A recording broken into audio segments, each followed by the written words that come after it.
welcome back to Poddin My Noggin.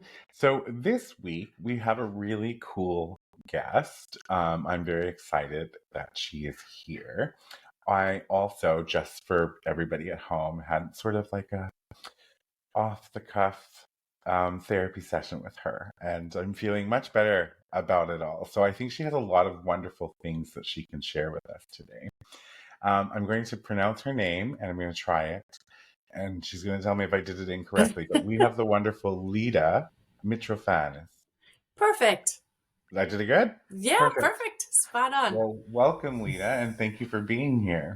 Thank you so much for having me. It's great to be here. And it was great to have our little intro chat Yeah, off the record.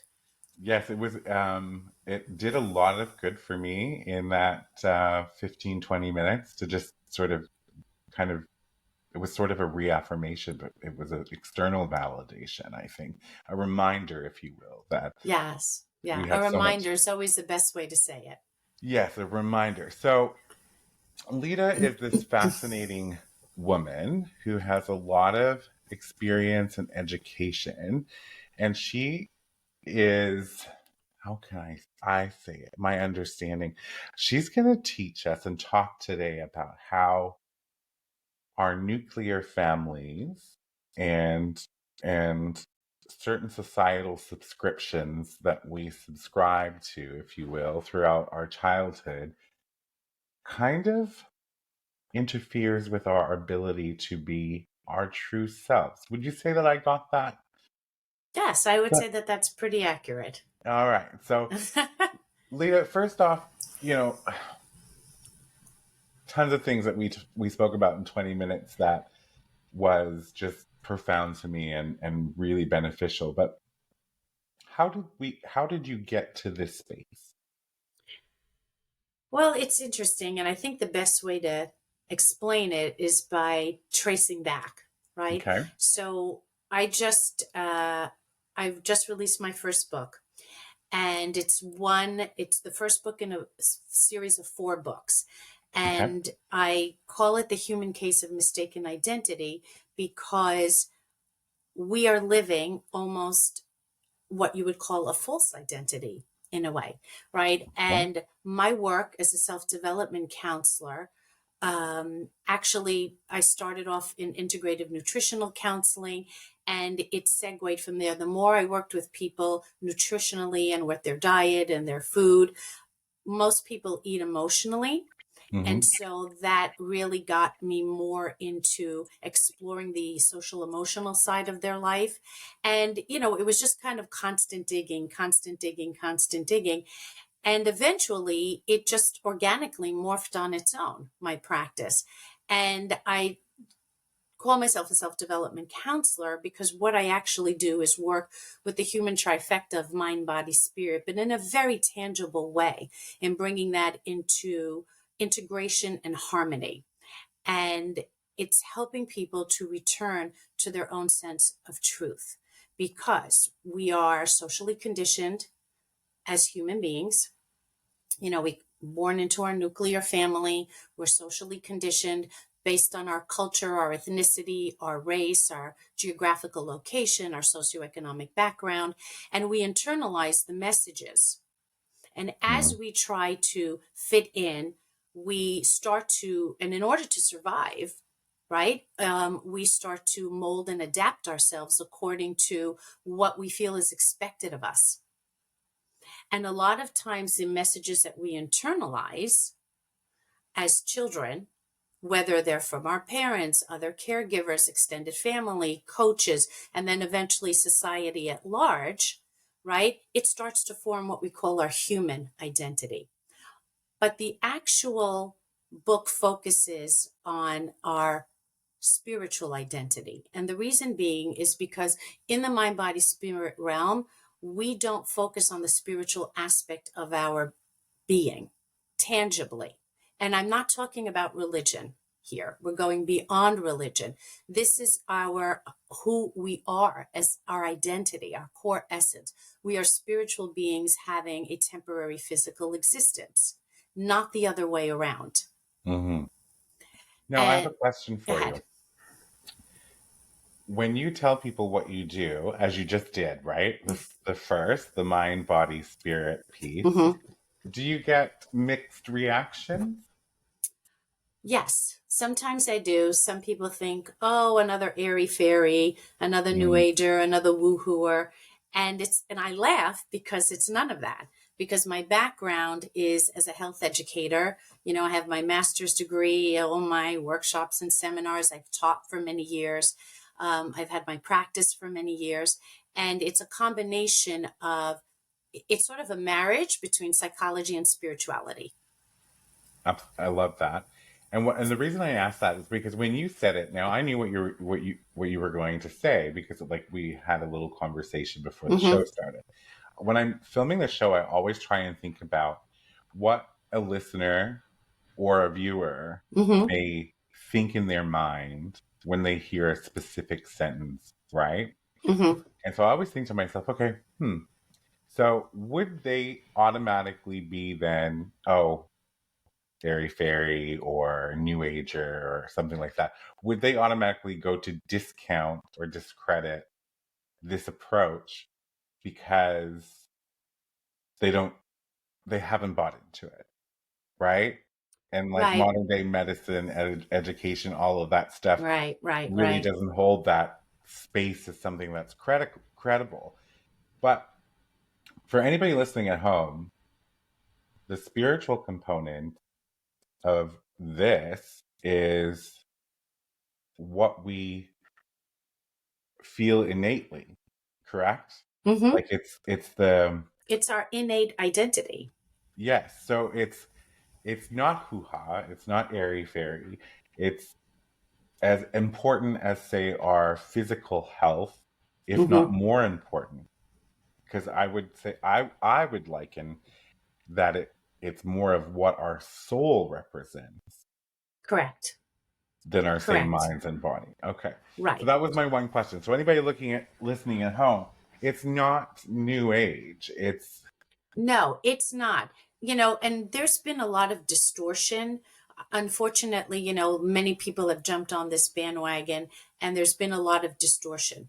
But I guess to sum it up in a couple of sentences is that you innately, all of us, you, me, everybody, we are spiritual beings with a soul incarnated as a human form.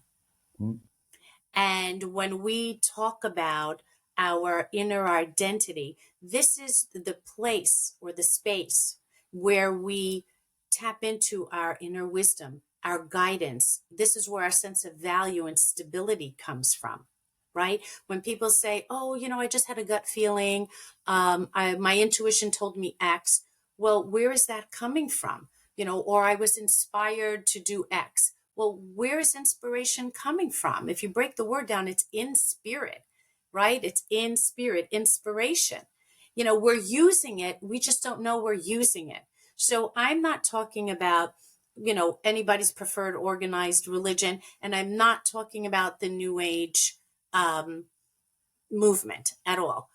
I'm talking about as human beings, we have our body and we have so much information, right? We know what's good for our body, what we should do to have optimal well-being. We're kind of figuring out the mind body connection and our mental state and how that affects our well-being. So we also have our spiritual state. That's the third part of this. And because we keep ignoring it, we are not harmonized. And what we also don't understand is that's the stabilizing factor of our human trifecta, right? And it makes it a lot easier for people to understand when we start actually getting into the nitty gritty of daily life and how we're living and breaking it down. And, there are so many aspects of this, and I talk about this in the book. My second book, Self Love, The Journey Home, is going to be out in a few months. And I talk a lot about how do we come down to self-love? What does that mean? And because that too is now becoming another trend word, but Mhm. it's a combination of things, right? It's self-care is the manifestation of self-love, but we're talking about radical honesty. We're talking Yeah. about knowledge of the self and acknowledgement of the self. What does that really mean? We're talking about self-trust. We're talking about self-forgiveness. And then we can lead into radical self-acceptance of every part of ourselves, the good, bad, and the ugly, Mm-hmm. right? And then from there, once we start to really work on this, and I explain how we break that down, and it's a bit of a process, right? And then from there, as we start to incorporate all of these factors, unconditional self-love becomes the byproduct as we keep moving forward. And I love that because, Yeah. and you're correct, where self-love has become a trending word, and there is a lot of distortion in the space um, currently, Mm-hmm. right? Because it's talking about, you know, self-love, and you have all of those things, but like it doesn't really teach you how to give self-love. And what if there's a part of something inside you that you can't reconcile, right? It Mm-hmm. doesn't teach you the skills and the techniques to actually go in there and actually figure out all of the steps that you just said, and Mm-hmm. then come to radical self-acceptance. Right. My message is always to be kind to yourself, right? And Mm-hmm. my approach and journey differs a little bit more than what you're saying right now, but now I want to read your books, and because there's probably components of your books that's going to help me come in even further than I am today. Mm-hmm. But it was about, going in and recognizing all of the things that I didn't like about myself, and choosing to love myself anyway, Mm-hmm. and working on changing those things and those beliefs. Want to go back to, for anybody at home, and I'm going to link this in the description, simplyleda.com, and that's so simply, and then leda.com, is a treasure trove of wonderful information. And you can look at, one of the things that I really love, Leda, is that you broke down your name in an acronym on your Oh, site. Was yeah. that was on I forgot purpose? about I'm that. Yes, assuming. it's my tabs. Yes, yes, yes. Yes. That's true. So That's true. I love that. So it's Leda. If you click on that one, you're gonna find Leda's story. Then there's educate, discern, and act. And there's a lot of really great things in here. One of the things that I love the most, and you've mentioned this already, is that, and now I have to try and remember if you mentioned it off recording or in recording, because my brain sometimes omits things. But your belief system is that we are born with purpose, Mm-hmm. an innate set of beliefs and skills, or Well, we all come in with our unique gifts and talents, right? And we all yes. have certain archetypes that we tap into during the course of our lifetime, Mm-hmm. right? But when we are born and we come into the human identity, right?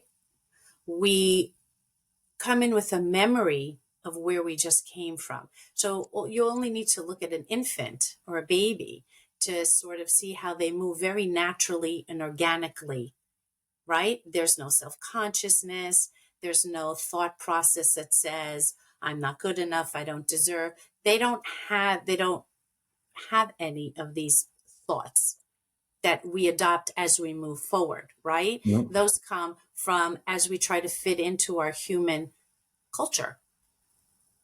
And we can learn a lot by watching babies and infants as they move, and small children. So, you have children. Do you ever see a baby who's crawling on the floor and they're babbling as if they're talking to someone? Well, that's Mm-hmm. probably because they do still see someone there, right? They are talking to someone. It's just that we don't see them. They've just come in from the spiritual realm. And so they can't, they're in an adaptation phase. Sometimes we see children up until 6, 7, 8 years old that have an imaginary friend. Well, who's the imaginary friend? And we sort of dismiss this as conjurings of the mind, or when a baby talks, it's a nonsensical conversation. I mean, I've seen children point to something where no one is standing there and say, well, don't you see them? Mm. So when we look at these, all of these messages, and we see all of this evidence, right?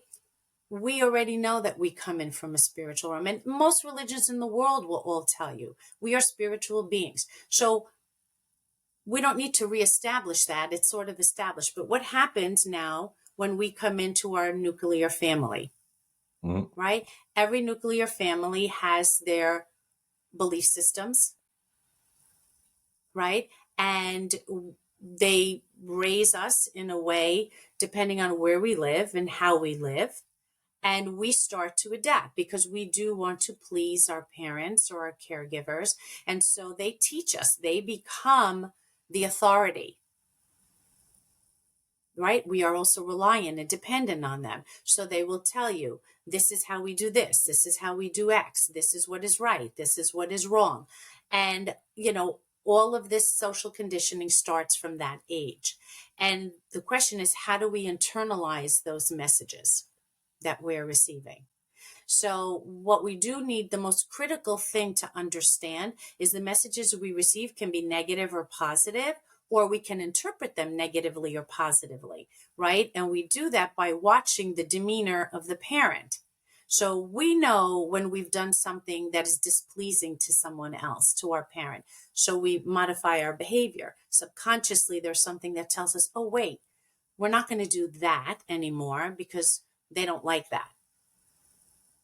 Even if it doesn't resonate with the child. How many times have you heard children, they're like, no, you tell them something, they say no, or they say no all the time, right? No, I'm not going to do that. No, I'm not going to do this. No, it's like they say you have to learn how to say no before you say yes.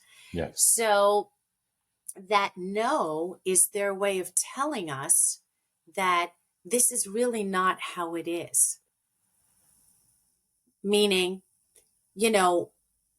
when a parent says to you, let me make one distinction first. So many times a child doesn't distinguish between I'm doing something bad and I am bad. So when and most of us do this because that's how we're raised humanly, we just say, oh, you know what? So-and-so, John, you did something, you're a bad boy or you're a bad girl. But what the child internalizes is I am bad. It doesn't distinguish between I did a bad thing and I Mm. am bad. So when they start internalizing, I am bad because I did this, I am bad because I did that, I am bad because I did that. That's how we start to adapt and morph our behavior moving forward. And we figure out what the expectation is. And depending how we feel about that, then we can get either resistant or accepting. And it's just layer on top of layer of sort of faulty assumption because of the messaging that we're receiving, right? Right, right. And we also have to understand sometimes positive messaging can be very hurtful. If we set very high standards for someone that they can't live up to, or we say to them, oh gosh, you're super smart. You're always going to be super smart, or you're always going to be, beautiful or thin or, social or whatever it is that we're, describing, that adds a layer of pressure as the kids grow up that they have to live up to. Because it's So still a it can belief. work, right? So when we speak to our children, even if we're saying something positive, we still have to be in authenticity. We don't want to overcompensate. We have to be in neutrality and we have to be in authenticity, and we have to be able to back up what we say with our actions, right? Consistency in that respect is key. So it's sort of many people think it's a slippery slope, but what actually happens is that when, for example, I grew up with, my parents were immigrants, right? And when they came here, survival was of the utmost importance, right? So the nuances of parenthood weren't that important. And I don't hold that against them, because, as an adult, you realize that every parent does the best they can in the moment they're in, with the knowledge that they have in that moment. And if they are struggling with, keeping up with the Joneses, or if they're struggling to make a living, or, they too are carrying baggage from their childhood. Mm. Let's not forget that, because they too were children once, and Yep. they pass down onto their kids what they learned, and they parent for the most part the way their parents parented, because we parent subconsciously. Unless you're really parenting consciously, and you're really paying attention and saying, I'm not going to do that and I'm going to do it differently. We by default just go with what we know and what's Which I already think you're, imprinted in us from I our think, own parents. I think you're seeing more of that now in our current sort of generation of parents. The younger ones are practicing more mindful Mm-hmm. parenting, Yeah, and which is absolutely. so important because when you were just talking about like even the positive, like anything you're saying to a child as a parent, caregiver, Mm-hmm. guardian, what coach is creating belief systems Mm-hmm. within that person. So it's Mm-hmm. almost like, for parents listening today, if you're out there and you're raising your children, be mindful when delivering messages that are either good or bad and how they may affect a child's belief systems. Now, there has to be grace for parents because we're Of also course. Of looking at course. that because parenting's hard, especially now. Like you're trying to keep the lights on because the Right. inflation's so high and everything costs so much money and all of that stuff. So it's really hard to be, say, present as a parent when you're so concerned about if you're going to have, longevity and put food on the table. So, Right. It's not just that. That is certainly a consideration. And the generations before us, the ones who came over and started their life here, again, that's why I brought up my parents as an example. So survival was of the utmost importance. Um, you know, there is a grace for parents, because also in today's society, we have social media. We have technology on a completely different level. And the influence of that and the draw of that and the distractions that we're living with today weren't that present 1 and 2 generations ago. mm, And a lot of parents feel that as they try to keep up with their jobs, with their, child rearing, with, maybe taking care of elderly parents, that they have, there's so many responsibilities that things just naturally going to slip through the cracks. But the key is to become aware. And this is, children act as our mirror. And when a child will always reflect back to you whatever you're going to say. And every parent knows this. yes. So if you are in a moment where you are having a tough day, or you're having a tough year, right? Or, overall, you're not parenting the way maybe you would like to parent in an ideal world, right? Your children are always going to kind of show you um, where you are not in alignment. And the beauty of that is our children trigger us many times. But that's not for us to say, they're not being sassy or insubordinate. Basically, what they're actually doing is giving us a gift. Because if we as parents perceive and say, okay, wait a second, my child just told me something that I really didn't want to hear about myself, and I'm angry or I'm annoyed because my child actually hit the nail on the head. So instead of punishing them or yelling at them, as the case might be, maybe I can shift the paradigm of how I'm perceiving this and saying, you know what, my child just gave me an amazing gift for me to look into my own wounds, to look into my own inner child wound, to look and see, why am I triggered? If Mm, somebody's telling me something and I'm triggered, that has nothing to do with the messenger, but it's- and everything to do with the receiver. yes. So if I'm triggered because somebody told me something, that means that somewhere I'm living an untruth about myself.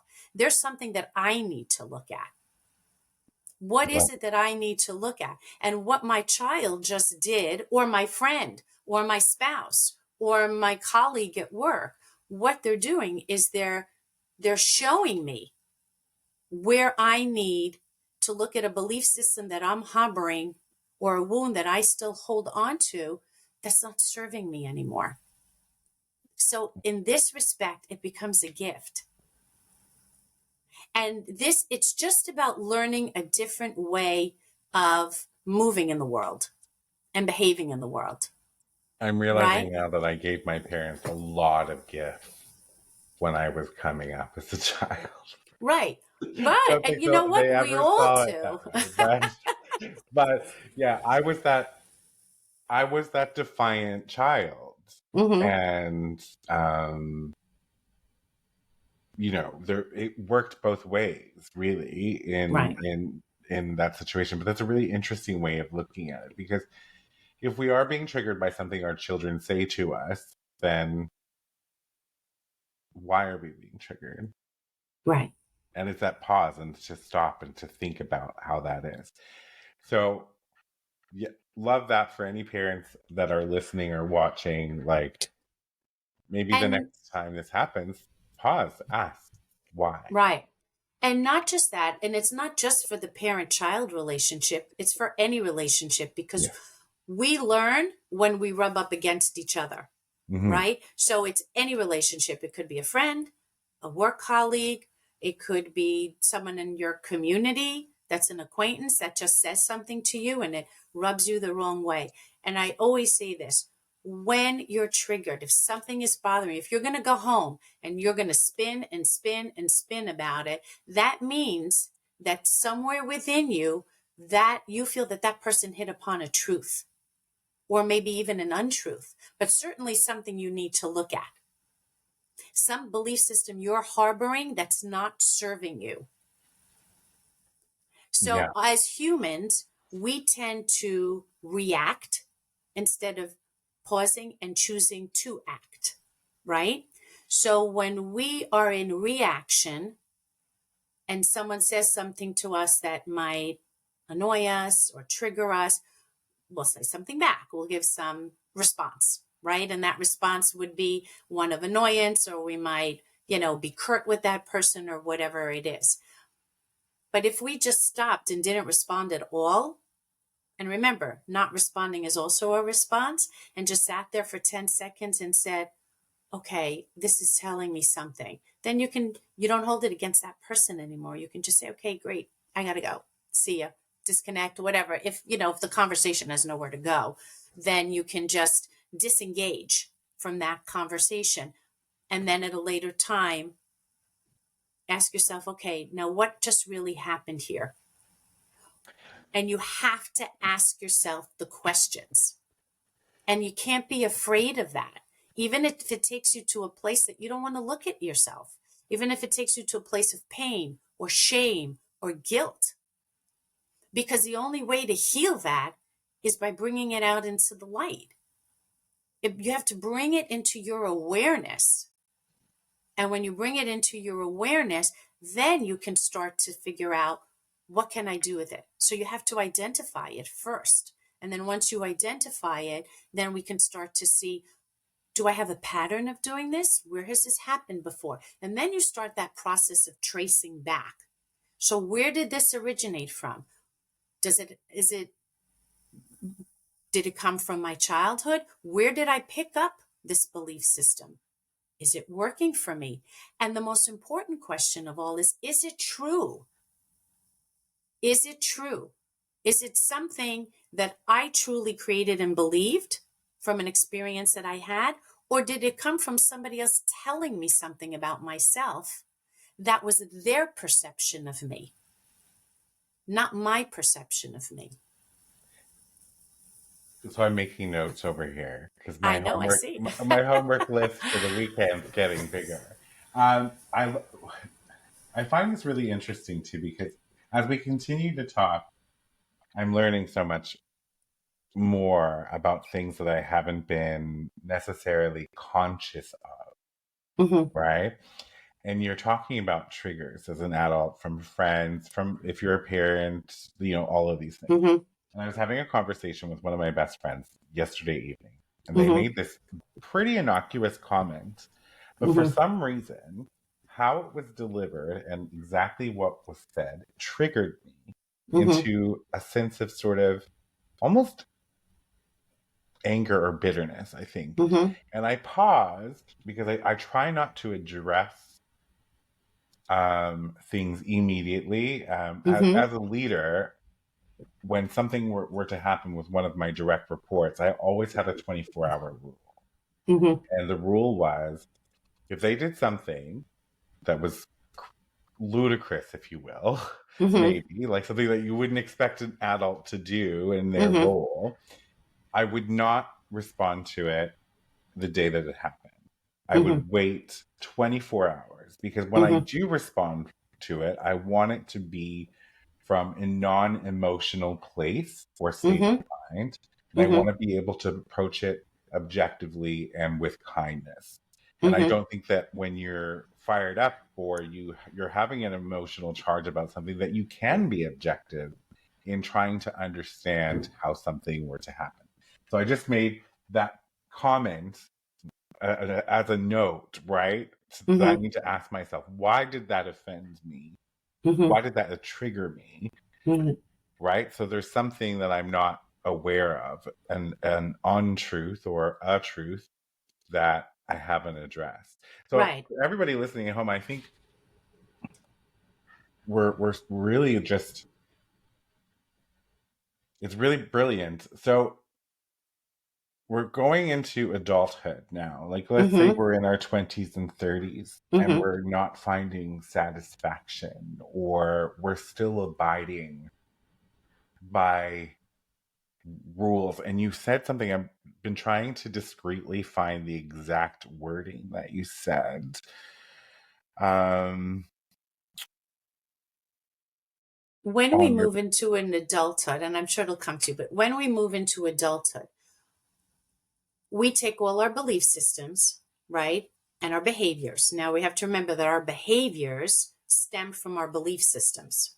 And yes. we take all of that moving forward with us into our adulthood, whether consciously or subconsciously.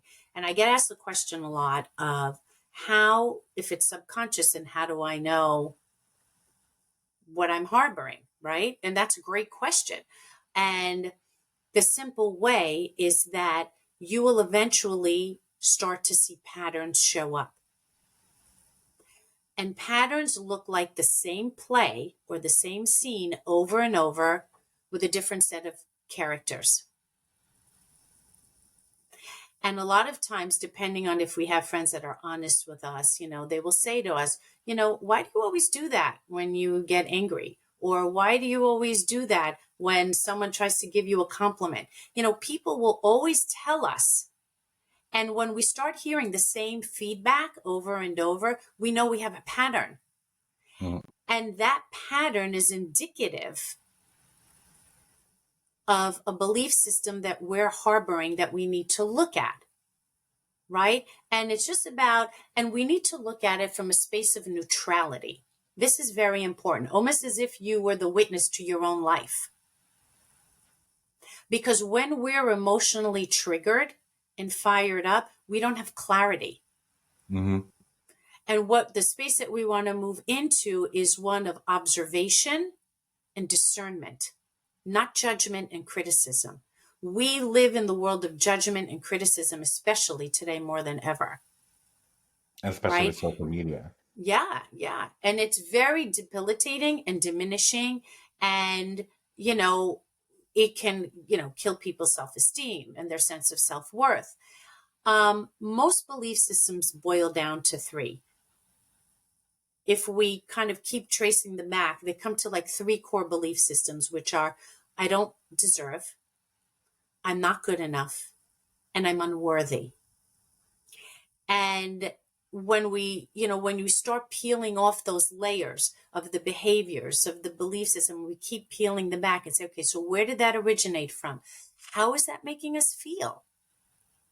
When someone is criticizing us, whether a little bit or constantly, when we're constantly told we're doing something wrong, we move into a space subconsciously where we feel we have to keep fixing ourselves, Mhm. and we have to keep redeeming ourselves, or we have to keep proving ourselves. So, and most people prove themselves with their achievements, Yes. right? So, because the point that we've missed is that our sense of value is inherent. And when you know that you're coming from your spiritual identity as your true identity, and your humanity and your human identity is almost like a costume that you're Mhm. putting on for this particular lifetime, then it shifts your perception of things, because you know that no matter what happens and what experiences you have, you innately are valuable, and you will innately always be able to have the tools to overcome it and to move beyond it and to heal it. But There's we so much. learn from our difficulties, our adversities, our obstacles, our challenges. That's how in our choices, it keeps us to redefine ourselves. We keep redefining ourselves and redefining ourselves, right? But in essence, we're just sort of peeling off the conditioning that doesn't work so that we can move into our authenticity. There's If that, so much to unpack there, right? I Because know. and I think um, I didn't catch the first your book that you've already released. What is it called again? Because I think it was a beautiful name, and It's me, myself, and I. you myself and I. So, But did you called it something different? yes, it's the series is called The Human Case of Mistaken Identity. Human. So for anyone listening at home, I think you need to get me, myself, and I, and then the new book is Self Self Love: love, the journey home. The Journey Home, and then the healing case of mistaken identity. I think that that's profound, because if we look at it in big picture terms at this point, when we're just even looking at the very tip of an iceberg here with this conversation, is that it is those layers that we have to peel back to find out what our core beliefs are, those Mm-hmm. three places that you said. And like, speaking to you today, I've definitely realized I've done a lot of great work in my life. Mm-hmm. And for anybody listening at home, I'll share and I'll be vulnerable with you as a host today. But Mm-hmm. one of the things that we were talking about before we hit record is that I have this something that I have to work on. Is there's a fear inside me because anybody who's been following, I was packaged out for my job in November. I decided to step out from behind fear and start this podcast and put myself out there in this state where I would never have imagined. I always wanted to, but I never thought I could be. So I'm in a very vulnerable state hosting this podcast, putting myself out there, showing my face on social media. It's just stuff I didn't do before. Mm-hmm. Opening myself up for people to say whatever they want or do whatever they want to me, like feeling exposed. But then also there's the sustainability part of it. I'm going to continue to show up doing this podcast, but then my mind is, today was just one of those days where I was like, well, I haven't found a replacement income stream yet to keep me afloat. And, this is weighing heavy on my mind. And Leda shared that this is probably because I don't fully trust Mm-hmm. myself and that it will work out. And I think that I feel it really accurate, because there's that gnawing fear Mm-hmm. that creeps up. Mm-hmm. And I need to do the work of figuring out where that comes from and how to. I've done so much work, Leda, and people listening. I've talked about this before, and when you're talking about when you're sitting down and you're actually looking at these fears and peeling back these layers, that you have to be non-judgmental, and you have almost like a witness to your own life. Mm-hmm. That ties right in with the fact that you have to be kind to yourself. When you're Mm-hmm. doing this work, you have to show yourself kindness like you would a child, Mm-hmm. right? Mm-hmm. Well, we And tend to be kinder with others always than we are with our own self. absolutely. So I think that that's the piece, right? So that's where I'm at right now, and I know I'm making notes because there's things that you said since we started the podcast. So I'm like, oh, I got to work on that too, because I'm never going to stop growing and learning, and this vulnerability and this fear, I want to figure out what that is. I want to figure out how come I don't trust myself. And I know that it's only been a few months and it's new to me and it takes time. Like what Well, we you're need to understand that life, number one, is a process. Everybody's concerned with getting to the destination, hmm but it's in the process where all the magic happens. It's in the process where we evolve, I would agree with that 100%. And I right? So, and sometimes the way is not linear. It's not a straight road. It's got its twists and its turns and its offshoots. And that too is by design because we can learn something from every experience that we have if we come at it from that perspective. If we look at all of our experiences as a teacher on the road of our own evolution, it shifts the way we perceive everything, and it neutralizes our emotional triggers overall. When we understand that as spiritual beings having a human experience, that we come in with our own, with a sense of value is inherent, it's innate to who we are. What does it mean to be a spiritual being? It means you have an innate compass. It means that you already have inner guidance and wisdom. It means that your inspiration is coming from somewhere greater than the life that you're living, right? And most people don't realize that, but that is your foundation. Because when you know that you are a spiritual being and your value is inherent, it's not going to then be predicated on either what you achieve, what you do, or what someone else says about you. And mhm. you won't care because you won't react to it. When I know that I have value and I derive my sense of value from within me, then I'm not giving my power away to anybody else. Because when we give our power away and we're constantly looking for external validation, we're at the mercy of everybody else. And our Absolutely. life is going to be this constant emotional roller coaster of self-assessment based on someone else, as opposed to who we think we are. And we don't trust ourselves because we haven't learned to trust ourselves. Our social conditioning knocks it out of us. We grow up believing that everybody else, maybe, the adults around us know more than us. Our teachers know more than us. Our coaches know more than us. This expert knows more than you.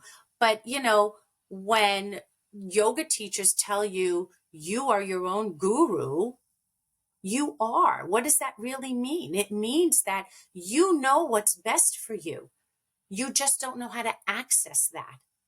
And this is why it's very important to have moments of, whether you call it meditation, self-contemplation, self-reflection, it doesn't matter what you call it. But when you're sitting in the silence and in the stillness, we're afraid to be alone.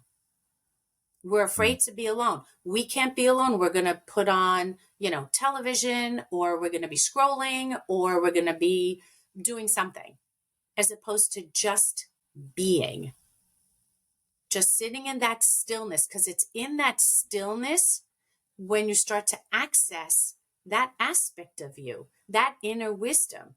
And when you maintain that state of neutrality and observation while doing it, that's where the discernment comes in, the clarity comes in. Then you're going to know what the answer is. And the more you do this, the more you build your self-trust. And then your self-confidence barometer is going to rise as well.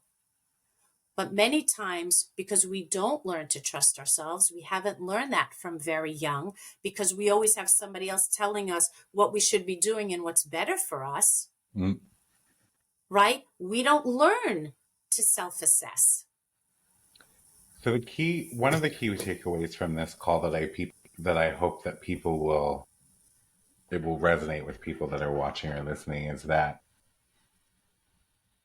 I think we do spend a lifetime of asking, do we measure up to Right. what Whatever standards.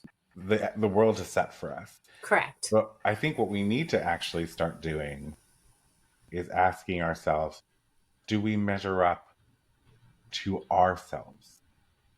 And there's work that needs to be done to get there, clearly, because we have to really get in touch with our spiritual self and like, what is our innate value? What is our innate beliefs? And that Or, also predicates that you have to ask yourself, what are your expectations for yourself? and I think there's going to be some people, and even me, sometimes I get frustrated and I have like this gnawing thing in the back of my mind. I think it's because there has been so much noise since we were children.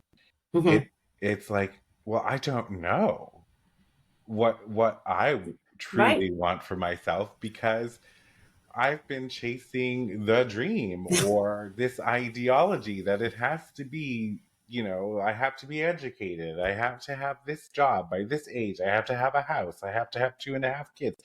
All of these different Right. things. I never understood the 2.5 children part, right? Because I'm like, who wants half a child? Like, don't you want the whole one? But anyway, it's just, so I think that's the noise, and that's what you're talking about, is we can strip back all of that over time, Mm-hmm. and with the help of your book and your series, to learn how to do this, remain neutral when we're doing it, because we can't do it with judgment, and we can't be mean to ourselves once we realize that maybe our whole lives is based on somebody else's truth, but not our own.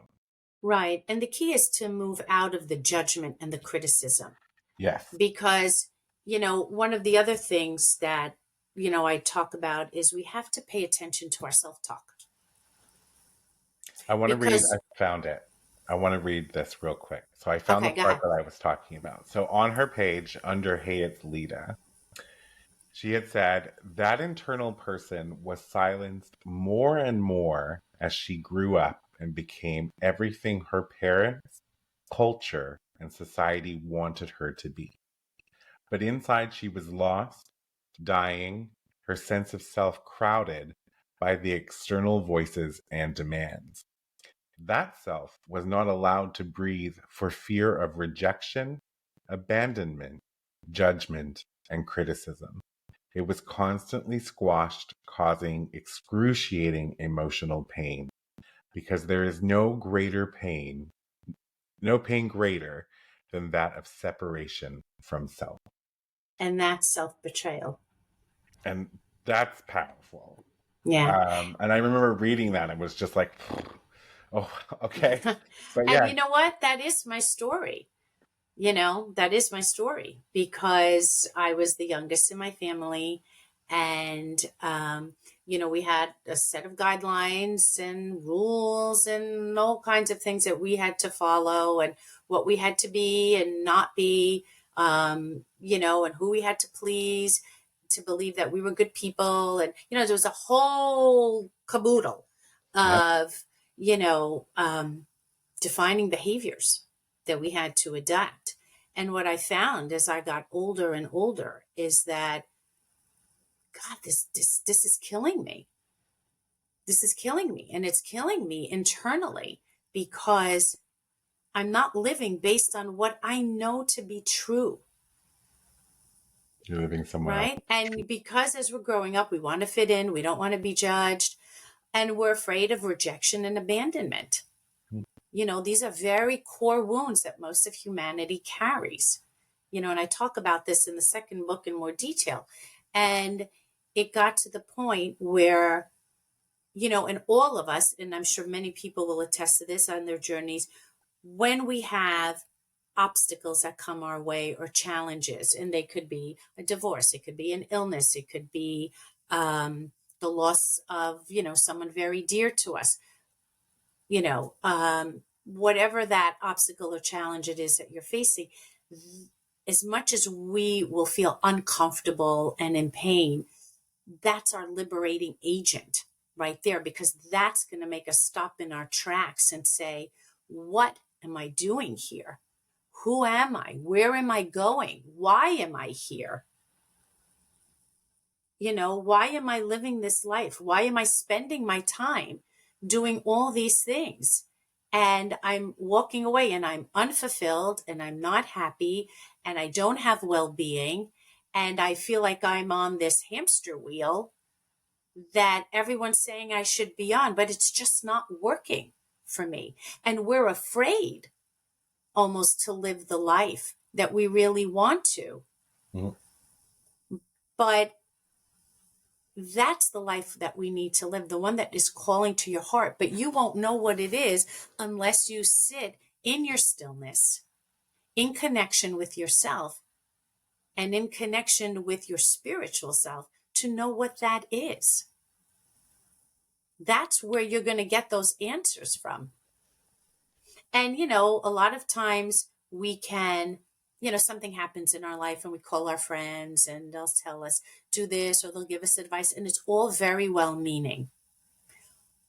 But you can listen to all of it, take what you resonate with, but you still have to sit with yourself. Yeah. There's no way to bypass the inner work. There are no Well, shortcuts here. And we are a society of shortcuts. We want everything in 3 steps, 2 tips. I want to have it all done by tomorrow because we're in that instant gratification. And it really doesn't work that way. There's no 21 days to anything. It's a process. Even when someone says to you, 3 steps for this, 21 days for that diet, whatever it is, that's a pressure right there. mhm. So if you can't get there and you're now harboring a sense of failure, Yep. and all of that has to come off the table. Everybody works at their own pace. It's not a race. It's not a competition. And we should not be comparing ourselves to one another. We're all here for different reasons. And we're all unique in and of ourselves. And that's what you have to find about yourself. The healing journey is not linear. You mentioned this before, and I know this to be true because Right. it hasn't been linear for me. And anybody who's actually followed along with this podcast will actually know that at 35, something happened in my life that caused me to just change so much, right? Mm-hmm. And that was when I started to sit with myself and listen and Mm-hmm. actually show myself kindness. Mm-hmm. And, now I'm approaching 43. Mm-hmm. So, a few short months. And I can tell you that over the past, 8 years, my life has changed in such monumental ways of things that I did not even believe were possible. And how, someone might say, well, what is it? I'm like, well, I'm a happy person. Like, I do have that. I'm a positive by default person. I enjoy life. I love people's stories. I see the world differently. I see beauty in pain. I see beauty in love because they're all experiences that we have to go through. And that's what balances out this life that we have. And for me, I look at it and I just want anybody listening that this conversation has resonated with and that you can change. But just as Leda just said, there's no easy route to this. You have to do the work. You have to sit with yourself. You have to reflect. You're not trying to measure up to anybody. You're trying to measure up to yourself. But it's possible. That's the beauty of it. It is Shifts, possible. growth, and evolution were designed for that. The question is, are we going to embrace it and do the work, or are we just going to kind of bury it under the rug? And what happens when we bury it under the rug? It's just going to come and tap us on the shoulder next go round. And life is going to keep bringing you circumstances, people, situations that are going to push you out of your comfort zone so that you can heal the things that no longer serve you, to take you to the next step of your evolution. I love it, because now, after talking with you today, I do know that there's a couple areas that I need to work on to heal All myself of us, yeah. for the next. But and I think that that's it too, right? I I know now, 8 years in my tenure of changing my internal dialogue, that Mm-hmm. I've come so far, Mm-hmm. and I'm so grateful for that work that I've done. But by no means do I know or believe that I am close to being finished. And that's a part of what I like about myself, is that I'm open to continuing to learn. And then with this podcast, meeting someone like you who talks or speaks to a part of my brain that may I was not conscious of. And then I'm like, oh, those aha moments where you're like, Right, wait right, a second, right. I do have some work to do, to go Yeah, inside. And maybe in a few months I might be closer to having less actual fear or wanting to take full control of the right, situation where I need to just trust myself. right. So what happens, humanity, right? Most people, they don't start to think about the way they move in the world until something hits them. Mm, We don't think about shifting our behaviors or our belief systems until something happens to us, which, could be something that causes us any kind of suffering or pain or fear or discomfort, whatever it might be.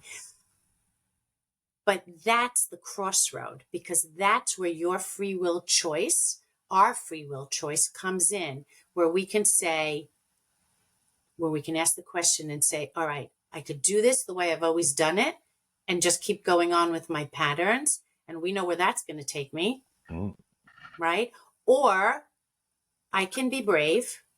I can step into the unknown despite my fear and grab this bull by the horns and really heal, give myself the compassion, the forgiveness, the grace to heal what is happening. It's not a condemnation of I'm bad, I'm wrong, I'm not this, I'm not that, blah, blah, blah. No, it's I love myself enough that I really want to heal this so that I can move into a space where I am living a more purposeful life, a more contented life, a more fulfilled life, a happier life, whatever that means to you.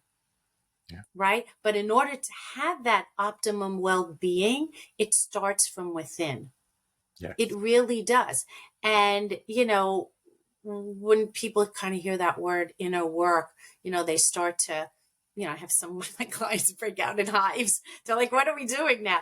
And then, as they move through, and I help them move through the aspects of their life and their challenges, and it's always wonderful for me to see kind of when they start to come out on the other side and they have those aha moments, right? Those moments where consciousness starts to come in, where they sort of awaken to something new, they're like, oh, this is so much better. I can't believe I spent so much time in XYZ mode or believing this or believing that. There's no right or wrong. There's no judgment. There's no comparison. Comparison with others, right? And I myself, who've been doing this for so long now, I still do all my own work. I'm not triggered as much anymore. I've done it so much that I'm in a very neutral, even keeled place of peace.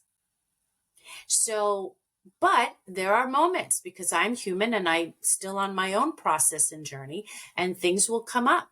And just the way I'm explaining it to you, I sit down and I say to myself, oh, I walk away and I'm like, all right, Leda, as I talk to myself, what was that about? What's going on there? You know, where did that come from? Thank you. Everyone at home, me, myself, and I. It's available pretty much everywhere, but you can get it on Amazon, Barnes and Noble. and it's a part of the series, as she said, The Human Case of Mistaken Identity, by Leda Mitrofanis. Perfect. Perfect. And then she has another book coming out this spring, and this is called Self Love: The Journey Home. Mm-hmm. There we go. So I hope if you've been listening that this has resonated with you as it has me. And just, I think it's about accepting the fact that wherever you are at in your life, we already have the tools to We heal do. ourselves. We do. We just got to do the work. And the We do. work doesn't have to happen overnight. And it's not going to be a 21 days mental fix. It's going to be a lifelong commitment to, Yourself. yeah. To yourself. Rita, thank you so much for coming on this podcast. Thank you It has so been much a for pleasure. having me. And I'm, we I know we're going to have a lot more conversations I do as we believe that unpack myself. everything, because it's hard Yes. to unpack everything in one session. But thank you so much for having me. This has been terrific. And, you know where to reach me. All your listeners are, they can feel free to go onto my social media. I have articles and all kinds of little tidbits and things. I love to hear from people. And onwards we move. Perfect. And just, it's for anybody that's listening, I'm going to link it as well on the description. But for on Instagram, it is simply underscore Leda, Leda, all Okay. lowercase is her handle, and you'll be able to find her there. And keep an eye out for her book coming out soon. And until next time, everybody, go out there and live your wildest dreams. Thank you.